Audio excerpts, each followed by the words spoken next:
Hello，哦，是要打招呼是吧？我还考虑时间拍手呢。可以啊，可以快拍。3、2、1。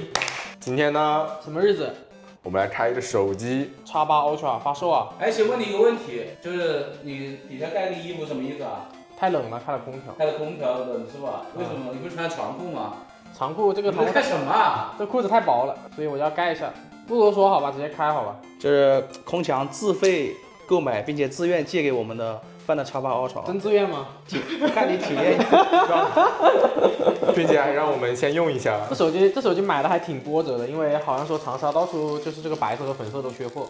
他自己找那个人不靠谱，最后还是我们找的。对啊，但你们找的稍微贵了一点点啊，那你去买嘛，没办法。你买不着啊。我们先来看手机好吧，这次买的是一个白色啊，来3、2、1拆。你为什么把那个机器拿出来了？都是白色呗。一个是小米15 Ultra，一个是 Find X8 Ultra。小米这个有点纹路啊，你的那个就纯白素一点。但是我这个是偏暖色的，我感觉啊。然后我这个镜头呢，会小一点。对，而且凸起的话也是小米的要多一点。对，整机的厚度也是X8 Ultra要薄啊。因为小米它是前后做了一个过渡的嘛，而且它屏幕是曲屏，它其实真正的厚度是要比它厚很多的。手机我们放一边好吧，看一下配件吧。我看网上就是说这一次是清水壳，完了，心态崩。心态崩了。当当当当，正儿八经的清水壳啊。然后里面有那种就是那种防滑的那种斑点。怎么上来就变脏了？这里是什么东西啊？对，我刚摸的嘛，摸的。是你脏脏的是吧？对啊。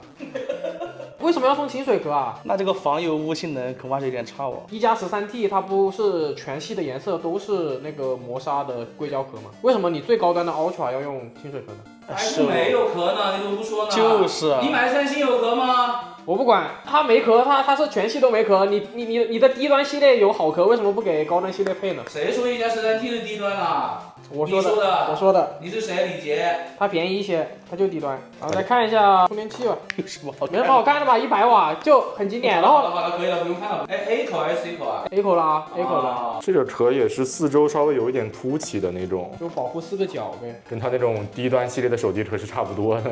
我们赶紧开个机吧。手开，第一次开机感觉有点久啊。就是它这个拍照按键这里壳这里就是直接镂空的耶。就是如果是 iPhone 它那种官方的壳的话，它那个拍照按键就是不是镂空的，可以按下去。你这官方壳要200-300吧？可200-300，但是它自家卖的贵的壳它也是镂空的呀。现在手机已经开机了啊，我们就进入系统，感受一下这个超声波指纹，好吧？好像只有1+13和这个是X8 Ultra超声波。不，真我 GT7 Pro 也是超声波。看这3D 超声波指纹了，有什么好看的呢？我一键录入。这谁没有啊？别人都有。哎呦，挺丝滑的，就只有在 OPPO 家是个稀罕事，其实很快。啊，这个录入比小米15 Ultra 快多了，一次录入就可以了。就刚刚我也录了小米的这个超声波指纹啊，还是跟那个正常的指纹一样，要抬起放下，对，要按很多次。对小米赶紧改进一下，我很不满意。你谁呀？你？这个壳它是不是把它的屏幕给挡住了一部分，挡住一点黑边呢？那我们就摘了壳来说吧，已经进入到系统了啊，就摘下壳，大家可以看一下这个屏占比感觉怎么样。这个边框就是说好像确实能看出下巴好像要稍微，就你很仔细的看，就稍微宽一点点，就0.1毫米，听说只有宽一点点。就其实当时小米14不也就宽0.1毫米？现在在检测更新啊，它就更新了相机啊，它新增了一个2500万的格式的实况照片和合影，很 iPhone 了，感觉是安卓里面第一家吧。但他现在朋友圈还是不能够看 live 啊。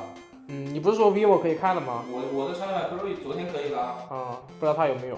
默认到手这个 2K 屏幕还是给你1080p 的，并不是2K 的啊。我们直接调到2K。我买2K 就是为了用2K 啊。屏幕刷新率它默认也是这个智能切换啊。就2个 Ultra 屏幕看一下，我也开一下环境自适应。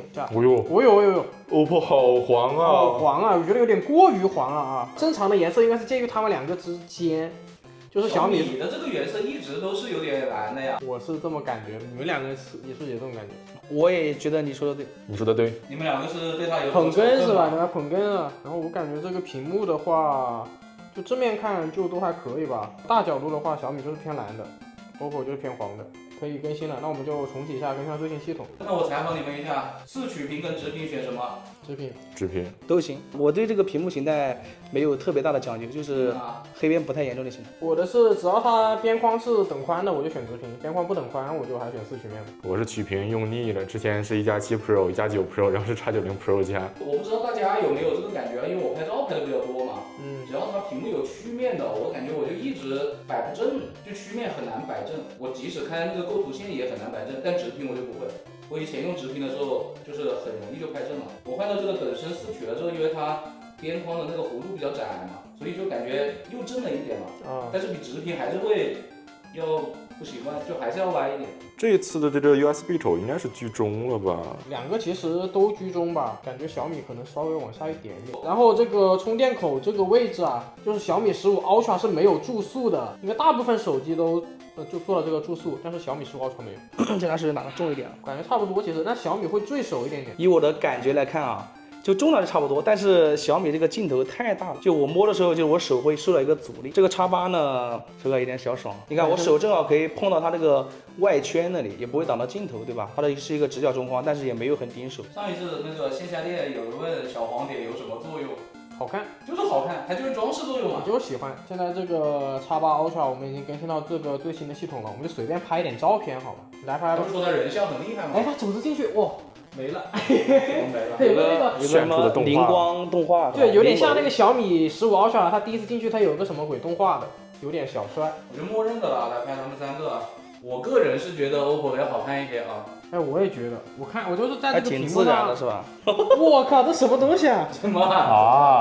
差太多了吧？哇，这个 OPPO 拍出来确实好看啊，就感觉人看着很清爽啊。这个小米小就米拍的什么东西啊？有点油油的，是不是对啊，拍出来我很油啊。你本来就是小米这个屏幕看着偏冷色，但是它会反而显得人很油，它这个风格我不知道为什么。 OPPO 拍出来很自然，不得不说 OV 的人像有点东西。我在用 X6 Pro 来拍，但我觉得 vivo 的也还可以啊，反正比小米的强太多了。小米它这个阴影对吧，有看着就点太重了，它这个明暗对比有点太强烈了，对比度太高了。就这一个场景啊，一个很普通的居家场景啊。然后我头顶上就是一个暖色的灯光，如果让我选的话，我可能会选 OPPO。啊，OPPO 看着人自然一点。我也觉得 OPPO 好一点。哎，OPPO 的美颜挺自然的。就 vivo 跟小米一样是偏冷，但小米就是丑一点。然后感觉 OPPO 是结合他们两个中间的长处了，有点。以后多拍拍照片，多自拍一下。可以的。我给你拍好吧？你别了，你不行，我给你拍。你不行，不相信。为什么不行啊？我为什么不行？好，提一嘴这个震动啊，就是虽然它和1+13用的是一样的硬件，但是呢，我发现它默认的输入法是那个搜狗输入法定制版，然后1+13它默认的是百度输入法定制版，然后1+13的那个输入法，它的震动可调的选项是比它丰富很多的，并且我当时在店里面看的时候，这个 Find X8 Ultra 它是不能下载那个百度输入法定制版的，震动这方面就是一加在那个适配的程度上会好一点，然后 OPPO 可能会差一点点。还有什么要聊的吗？扬声器，那我们现在就一起来听一下，就是15 Ultra 和X8 Ultra 它们两个扬声器表现怎么样？两个麦在边上啊，两个麦在两边，然后位置也保持一致，并且两台手机音量都是拉满的，并且网易云的设置也是一样的，都是无损啊。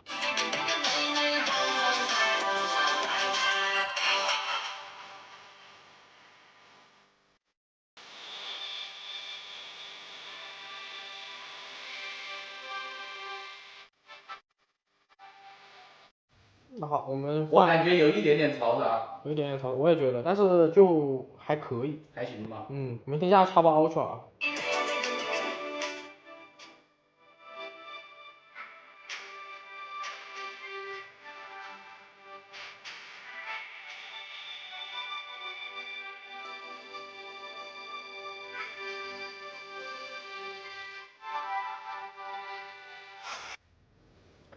我觉得X8要好一点，你们觉得呢？有一点点闷，对，它的那个第一屏感觉更在里面一点，感觉它下潜更多一点。小米它就是在一个最高音的时候，我感觉它有点破了，其对，实有一点点。但是这个X8有一段不知道为什么就是进的那个音乐就是有点刺啊，滋滋滋的，不知道也为什么。是有点滋。还有一个点啊，有人说它镜头后面那个镭射纹吧，还是什么的，他们说不好看呢，你们觉得怎么样啊？我觉得还可以啊，还可以吧。就是你随着装它就会转。这是什么很重要的点吗？就有人说丑啊，尊重吧，我觉得还可以。这能看出来丑不丑吗？这我觉得还行吧。我觉得有没有无所谓吧，还好吧。那么接下来呢，我们也会马上带着这两台手机去做一期户外对比视频啊，大家可以。现在就走吗？那倒不至于啊，现在已经很晚了，而且在下雨啊，大家可以期待一下我们的户外体验视频啊。那么本期拆箱到这里就结束了，更多精彩内容请继续关注离线玩家 online，我们下期视频再再见，见，不要忘了一键3连，拜拜。